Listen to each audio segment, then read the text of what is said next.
Pastor Ed Kropa here with Daily Devotions for Tuesday, October the 31st, 2023. Our reading today is from the Gospel of John, the 11th chapter, beginning at the 17th verse. When Jesus arrived, he found that Lazarus had already been in the tomb 4 days. Now Bethany was near Jerusalem, some 2 miles away, and many of the Jews had come to Martha and Mary to console them about their brother. And when Martha heard that Jesus was coming, she went and met him, while Mary stayed at home. And Martha said to Jesus, "Lord, if you had been here, my brother would not have died. But even now I know that God will give you whatever you ask of him." And Jesus said to him, "Your brother will rise again."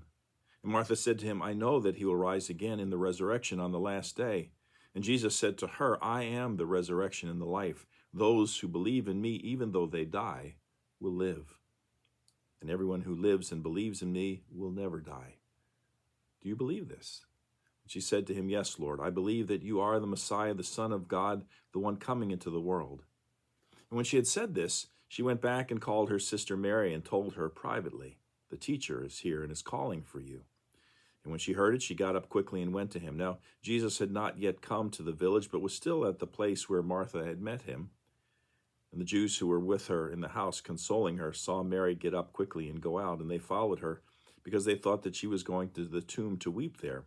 And when Mary came where Jesus was and saw him, she knelt at his feet and said to him, "Lord, if you had been here, my brother would not have died." Curtis Clark writes, Mary and Martha were devastated. They believed their beloved brother Lazarus had died. There's no mention, he says, of husbands or wives in this story, just 3 siblings living together. In that day, a woman had little future without a husband, father, or brother. And then Lazarus was dead, and their friend, who could have healed him, did not come in time. There must have been some confusion and hurt on the part of Mary and Martha. Did Jesus not care enough to show up on time? Maybe he could not do everything they thought he could do. And what about our future? They must have thought.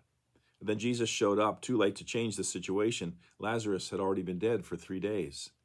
And Jesus asked Mary and Martha if they trusted him. Did they trust him when all seemed lost, when hope was gone? Did they trust him even when they did not understand? The sisters had to decide, trust in Jesus or not. Perhaps this has been a difficult season for you. Maybe COVID-19 hit you or your family harder than others. Maybe it's another illness or another form of sickness. In recent days, I've gone and conducted a healing service with anointing for a man with pancreatic cancer, and visited another member of our congregation in the hospital who's struggling with long COVID. And my own brother has been hospitalized in recent days, although he's home now. Or maybe it's been a difficult season in your own life personally. As you look at your situation, maybe you wonder if you've missed what God is doing in your life. Do you feel that he has shown up too late? Maybe that he's forgotten about you or other people, and other ministries are more important than yours. Our walk with Christ, says Curtis Clark, is always a walk of faith. Mary and Martha's questions are often our questions. Be encouraged. Jesus did not forget Mary and Martha, and he's not forgotten you. Jesus specializes in resurrections. In fact, he's the only one who can bring about a resurrection. It's okay to question. Jesus can handle our questions. But just like Martha, even when we do not understand, he asks us, do you trust me? Do you need to say to the Lord today, "Yes, Lord, I believe that you're the Messiah, the Son of God who comes into the world. I trust you." Well, I want to continue with verse 33 of chapter 11. When Jesus saw her weeping, and the Jews who had come with her also weeping, he was greatly disturbed in spirit and deeply moved. He said, "Where have you laid him?" And they said to him, "Lord, come and see." And Jesus began to weep. And so the Jews said, "See how he loved him." But some of them said, "Could not he who opened the eyes of the blind man have kept this man from dying?" And then Jesus, again greatly disturbed, came to the tomb, and it was a cave, and a stone was lying against it. And Jesus said, "Take away the stone." Martha, the sister of the dead man, said to him, Lord, already there's a stench because he's been dead 4 days. And Jesus said to her, did I not tell you that if you believed, you would see the glory of God? So they took away the stone. And Jesus looked upward and said, Father, I thank you for having heard me. I knew that you always hear me, but I have said this for the sake of the crowd standing here, so that they may believe that you sent me. And when he had said this, he cried out with a loud voice, Lazarus, come out. And the dead man came out, his hands and feet bound with strips of cloth, and his face wrapped in a cloth. And Jesus said to them, unbind him and let him go.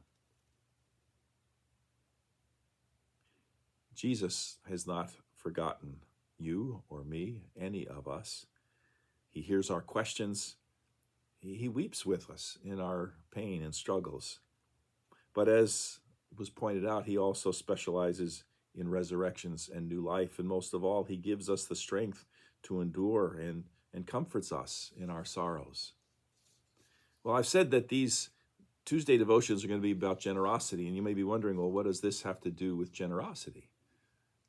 Because it doesn't seem to do so explicitly. But it's talking about trust. And trust has to do with generosity. There can be no generosity for us as Christians unless we trust that God has sufficiently supplied us to be generous. Well, I hope you have a great day. Looking forward to being with you again for the rest of the week with our daily devotions. Until then, take care. Bye.